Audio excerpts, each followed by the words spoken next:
எல்லோருக்கும் காலை வணக்கம். உங்களை சந்திப்பதில் நான் மகிழ்ச்சி அடைகிறேன்.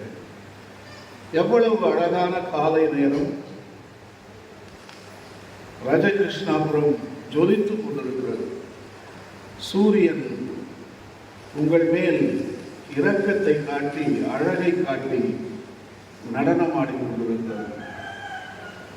சூரியன் எழுந்திருக்கிற பொழுது நாமும் எழுந்திருக்கிறோம். சூரியனும் நாமும் ஒன்றாக பிணைக்கப்பட்டிருக்கிறோம். ஆதவன். In other words, வேறு மொழியிலே சொல்ல வேண்டும் என்றால் கடவுளும் நாமும் இணைக்கப்பட்டிருக்கிறோம். அவர் எழுந்திருக்கும் போது நம்மளும் எழுந்திருக்கிறோம். அவர் தூங்கும் போது நம்மளும் தூங்கும். அவர் சாப்பிடும் போது நம்மளும் சாப்பிடும். அவர் சிரிக்கும் போது நாமும் சிரிக்கும். அவர் அழும் போது நானும் அழுவோம். எஸ், இரண்டும் இணைக்கப்பட்டிருக்கின்றன.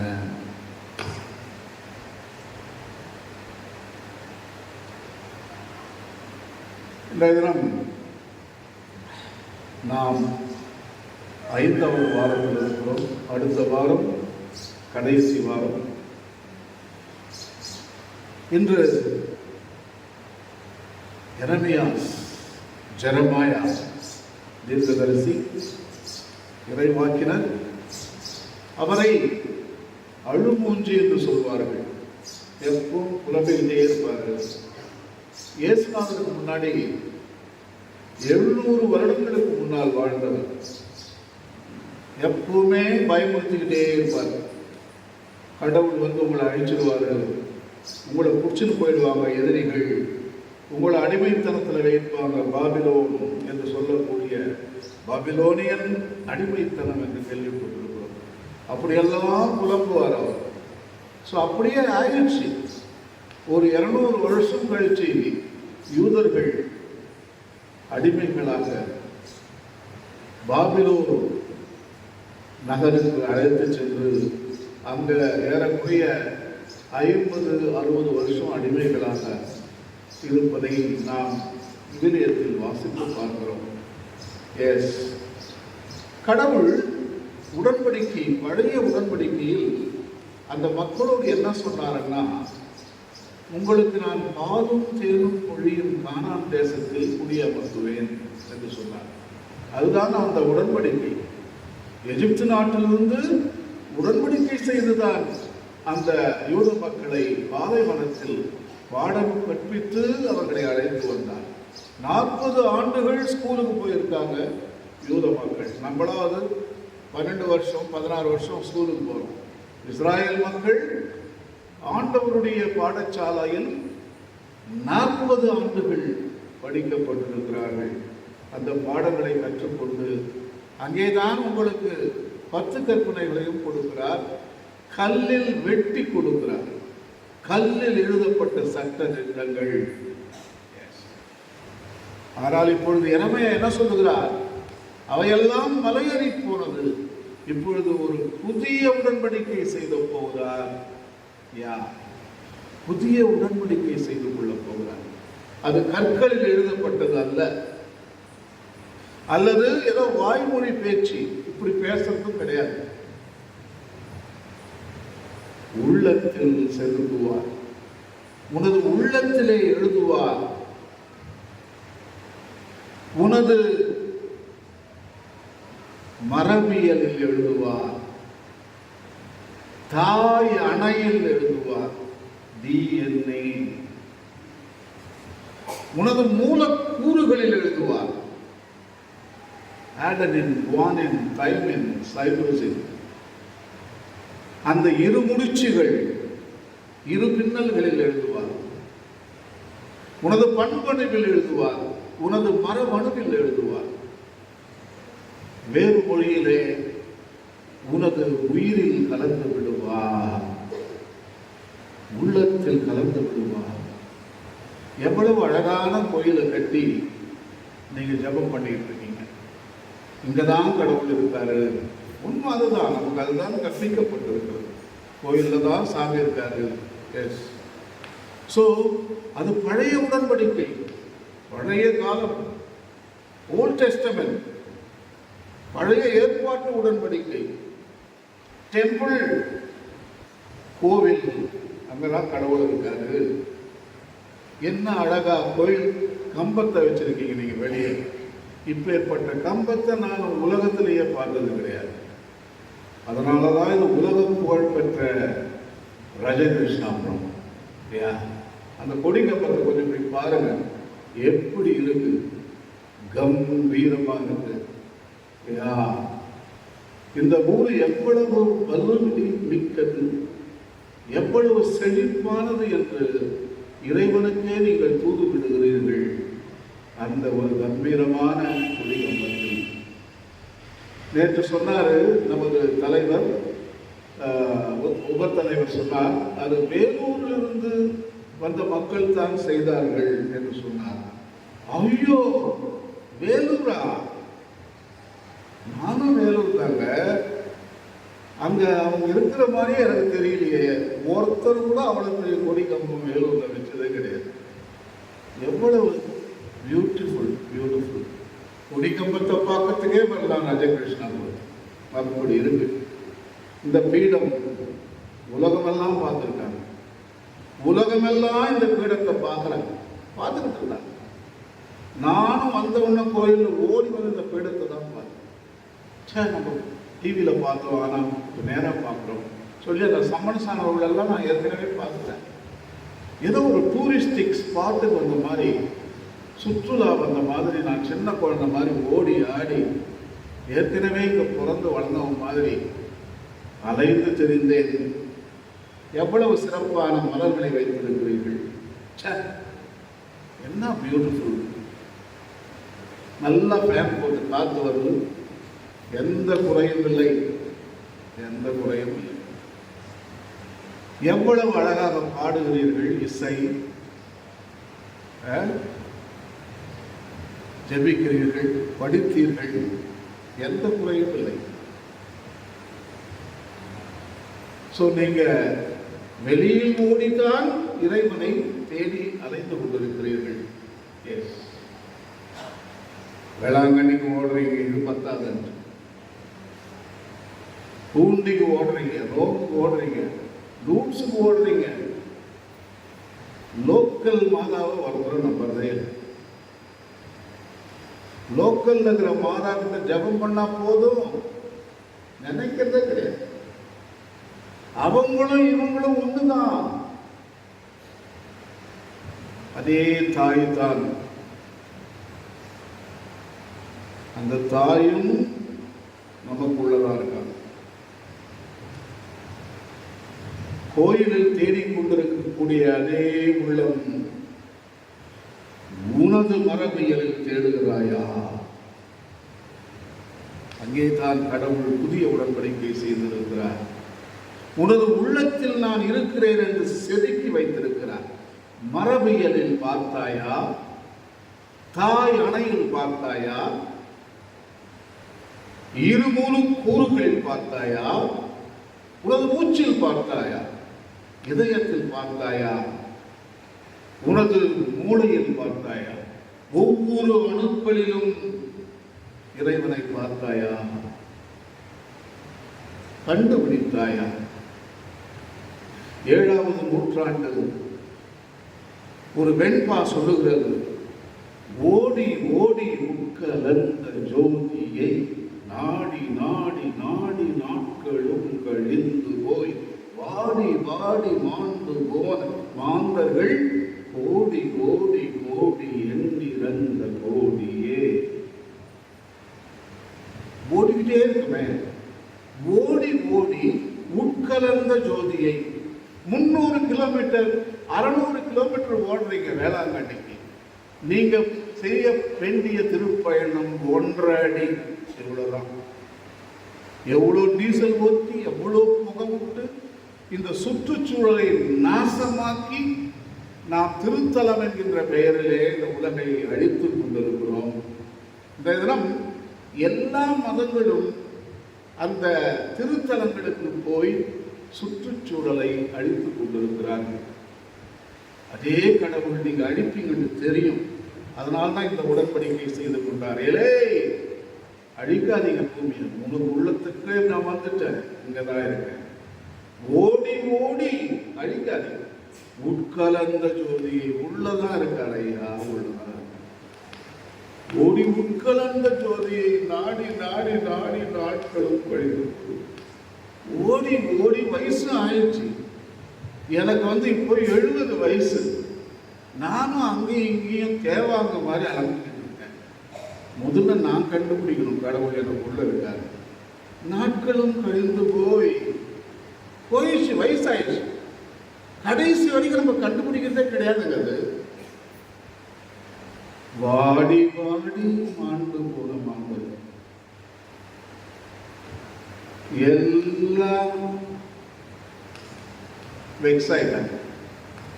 நம்பிக்கையை இழந்து விட்டு கடவுளை நம்பணும், கைவிட்டுட்டாரு. வாடி வாடி மாண்டு போன மாந்தர்கள். வெண்பா சொல்லுகிறது, கோடி கோடி கோடி எண்ணிறந்த கோடி. 800 கோடி மக்கள், 8 டைம் சொல்லுங்க. 800 கோடி மக்களும் மிஸ் பண்ணிட்டாங்க. மிஸ் பண்ண கடவுள் லைஃப் சிம்பிளா படைச்சார். மனிதன் தான் அதை காம்ப்ளிகேட் பண்ணிட்டான்.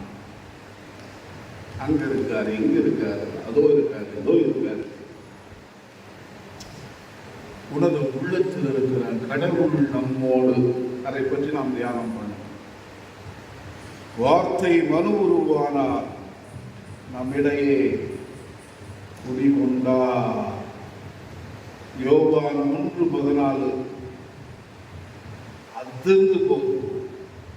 அதிர்ந்து போயிடும் அந்த வார்த்தையை படிக்கும்போது. நம்மிடையே குடிகொண்டார். கடவுள் தனது கூடாரத்தை நம்மிடையே அமைத்துக் கொண்டார். இவ்வளவு கிட்ட கடவுள் வந்துட்டாரே, பார்த்தீங்களா? நீங்க ஏங்க அவ்வளவு தூரம் ஓடிக்கிட்டு இருக்கீங்க? இவ்வளவு கிட்ட அருகாமே வந்துவிடும். அதைத்தான் 2200 வருஷத்துக்கு முன்னாடி ஒரு தீர்க்கதரிசி எரமையா, பழுமூஞ்சி தீர்க்கதரிசி, அதை பற்றி மக்களுக்கு சொல்லுகிறார். உள்ளத்துல பாறையா, கடவுள் அங்க இருக்காரு, அறமாக இருக்கிறார், அன்பாக இருக்கிறார். அன்பே சிவம் என்று சொல்லுகிறது நமது கலாச்சாரம். அன்புதான் கடவுள்.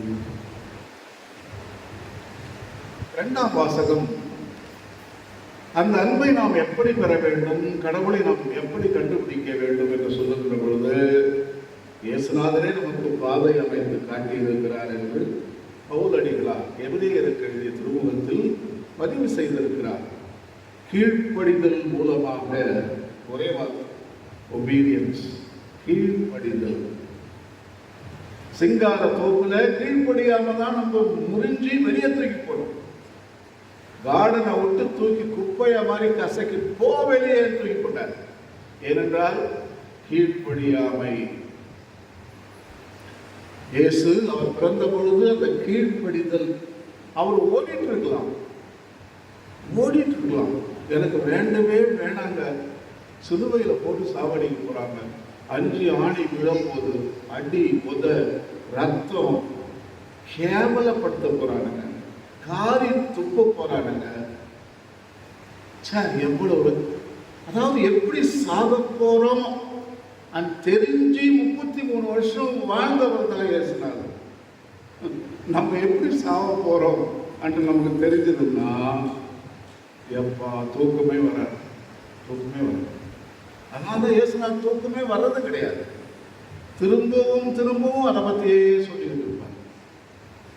3 டைம் விவிலிய ஆசிரியர்கள் பதிவு செய்திருக்கிறார்.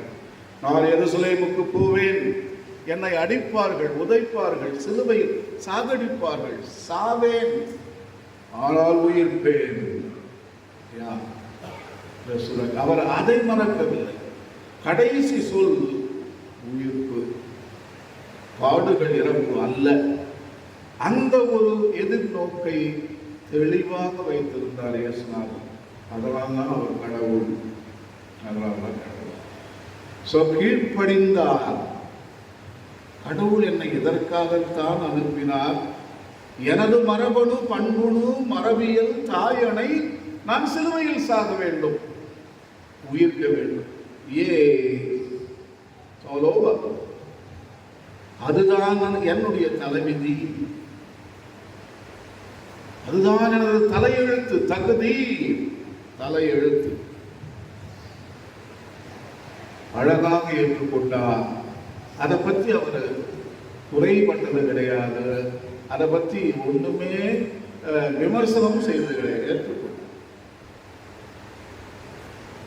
நம்ம இன்றைய தினம் காஸ்பலுக்கு வந்தோம்னா, ஆண்டவராகிய இயேசு நமக்கு சொல்வது என்னவென்றால், கோதுமை மணி நிலத்தில் விழுந்து வடிந்தால் ஒழிய பலன் தராது.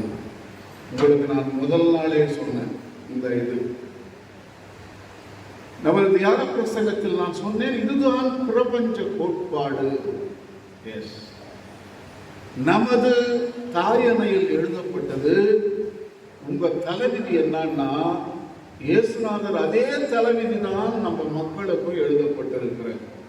நீ பாடுகளை அனுபவிக்க வேண்டும், நீ இறக்க வேண்டும், ஆனால் மறக்காதே, நீ உயிர் பெற்று எழுவாய், நீ உயர்வாய். இப்ப விட ஒரு உயர்ந்த நிலைக்கு நீ உயர்த்தப்படுவாய். அதுதான் உயிர்ப்பு. இதைத்தான் நாம் பாடுகள், இறப்பு, உயிர்ப்பு என்று சொல்கிறோம்.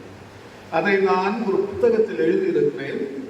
நீங்க என்னுடைய பேர் போட்டீங்கன்னா போதும், அந்த புஸ்தகங்கள் எல்லாம் உங்களுக்கு இன்டர்நெட்ல இந்த வெப்சைட் இருக்கு. ராயப்பா, என் பேரு ராயப்பா காசி, KASI என் பேரு. அதை டைப் பண்ணாலே போதும், கூகுள் சர்ச்சில் என்ட்ரு கொடுத்த உடனே எல்லாம் வரும் என்னை பற்றி. ஃபர்ஸ்ட்லேயே வரும் வெப்சைட்டு planetschaser.com வரும். அதை கிளிக் பண்ணுங்கள். கிளிக் பண்ணவொன்னு உள்ளே போகும், ஆப்ஸ் வரும் நிறையா. அதில் நீங்கள் டவுன்லோட் செலக்ட் பண்ணுங்கள், அந்த ஆப்பை கிளிக் பண்ணுங்கள். 15 புத்தகங்களை நான் எழுதியிருக்கிறேன் ஆங்கிலத்தில். 16வது தமிழில் ஒரு புத்தகத்தை எழுதினேன்.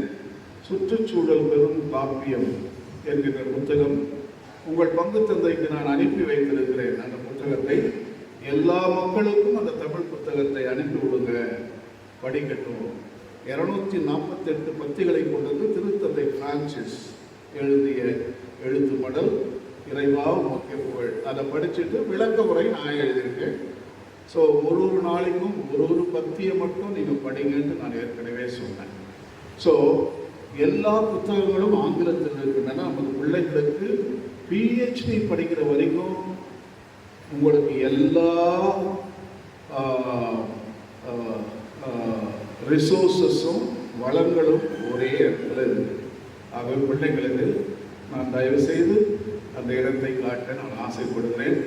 அதை கொஞ்சம் செக் பண்ணுங்க. அதே மாதிரி யூடியூப்ல போயிட்டு ராயப்பா காசி என்ற போதும் தமிழில், ஆங்கிலத்தில் எல்லாமே உங்களுக்கு இந்த இறை மனிதன் உறவுகள், அதோடு எப்படி இந்த பாடுகள், இறப்பு, உயிர்ப்பு இந்த பிரபஞ்சத்தையே நடத்தி கொண்டிருக்கிறது என்கின்ற கருத்துக்களை நான் தெளிவாக சொல்லியிருக்கிறேன். ஸோ அதுதாங்க இந்த பிரபஞ்சத்தை நடத்துறது, வேற எதுவுமே கிடையாது, வேற எதுவுமே கிடையாது. பாடுகள், இறப்பு, உயிர்ப்பு, இதுதான் ஒவ்வொரு நிலையிலும் போய்கிட்டே இருக்கு. இப்போ நீங்கள் உட்கார்ந்து என்னை பார்த்துக்கிட்டு இருக்கீங்க. உங்கள் மரபணு, பண்பணு, உங்கள் தாயணையில் அந்த செல்ஸ் இருக்கு பாருங்க, செல்ஸ், அணுக்கள். அந்த அணுக்கள் இப்போ ஒரு சிலது சாகுது, ஒரு சில புது செல் பிறக்குது. அப்படிதான் நீங்கள் வளர்றீங்க, விளங்குதா? நம்ம வளர்ச்சி எப்படி பெறுவோம் என்றால், பழைய செல் இறக்குது, புதிய அணுக்கள் தோன்றுகின்றன. பாடுகள், இறப்பு, உயிர்ப்பு ஒவ்வொரு செகண்டும் என்னை பார்க்கும் போதே நடக்குது. பாடுகள், இறப்பு, உயிர்ப்பு, புதிய அணுக்கள் வளர்றீங்க. கம்ப்ளீட்டாக மாறிக்கொண்டே இருக்கிறது. சடுதி மாற்றம் என்று சொல்வார்கள், மியூட்டேஷன். அந்த சடுதி மாற்றமும் பாடுகள், இறப்பு, உயிர்ப்பு. பாருங்க, நீங்க ஒண்ணுமே நீங்க விஞ்ஞானத்தை படிக்க வேணாங்க. சும்மா வெளியே போய் நின்று, அதனாலதான் இந்த தபசு காலத்தில் வெளியே போங்க, ஆலைமரத்துக்கு போங்க, வெளியே போங்கன்ற அர்த்தம். இயற்கையில போய் பாருங்க. இயற்கை தான் நமக்கு பாடம் எடுக்கிறது.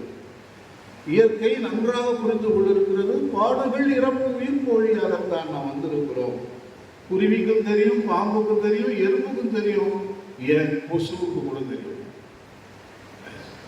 எல்லாரும் ஞானம் பெற்று விட்டார்கள். ஒரே ஒரு உயிரினம் மட்டும் இன்னும் ஞானம் பெறவில்லை. அதுதான் ஒரு கல்லை பாருங்க. ஒரு கல்லு, பெரிய கல்லு பாருங்க. அந்த கல்லு இன்னும் ஒரு 100, 150 வருஷம், ஒரு 1000 வருஷம் பார்த்தா அந்த கல் அங்க இருக்காது. யாரும் தூக்கிட்டு போக வேணாம், அந்த கல்லே காணாம போயிடும். அதுக்கு பாடுகள், இறப்பு, உயிர்ப்பு நடக்கிறது. எஸ், அந்த கல்லு மழை பெய்யுது, காற்றடிக்கிறது, வேர்கள் உள்ளே புகுந்து அதை சிதைக்கிறது, எறும்புங்க மேல போய் நடந்து நடந்து தேய்க்குது, மண்ணா மாறுது, தெரிந்து போச்சு. எல்லா மண்ணும் கல்லில் இருந்துதான் வருகிறது. அந்த கல்லிலிருந்து தான் எல்லா உயிர்களும் வருகின்றன. உயிர்ப்பு, மனிதா நீ மண்ணாய் இருக்கிறாய், திரும்பவும் நீ மண்ணுக்குத்தான் போவாய். அந்த கல்லு தான் நம்ம அதுல வந்த மண்ணால் செய்யப்பட்டவர்கள். அந்த மண்ணிலிருந்து தான் இதெல்லாம் விளையுது, சாப்பாடு வருது, நம்ம சாப்பிடுறோம், உயிர் வருது.